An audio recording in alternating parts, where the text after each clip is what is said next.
And joining me for today's topic, book critic Wendy Shields. Always a pleasure. I heard about you and Ted. Heard what exactly? You informed me in a public place so I can't make a scene and you thought that would work? Excuse me, you said Hudson and Jane Street? Yeah, Hudson and Jane. Is that where she lives? Wendy's a middle-aged, hardcore New Yorker. Every 7 years, the itch comes over him. He gets restless, does something juvenile. But her life falls apart. Instead of buying a motorcycle, Daddy decided to give adultery a spin. One night, through fate, she meets this remarkable, exquisite man named Darwan. You left this in my cab. Let me get you some money. I don't want anything. I'd like to help. You like to help? That's impossible. You can't be from New York. Yes, I am. From Queens. That's not really New York.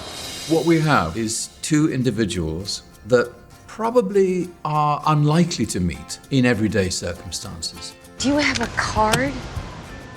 We come together, and through the course of learning to drive, she learns about herself. Who is it? Darwan Singh Tour for your driving lesson, please. What happened? We're moving. That's good. Coming from very different cultures, Darwan and Wendy both gain enormously from coming together. Teach yourself to see everything. The driver's biggest problem is everyone else. You can't always trust people to behave properly. Ain't that the truth? She really just has to accept that it's not going to be easy at the beginning. She's going through this shaky time in her life, and this beautiful partnership that they have pulls her back to earth and reassures her that everything's going to be okay. It's about time you started driving. I used to have a husband who drove. Oh, Ted. Where do they find these skanks? Is there a vending machine? You have two people who appreciate each other's differences but drive next to each other in a very tiny car. Their lives are touched and changed. Tell me where you want to drive. To go somewhere else. I'd like something to take my mind off my mind.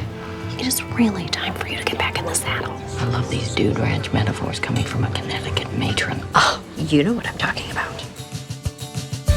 Suddenly, everything shifts, and her life becomes an emotional life for the first time in a very long time.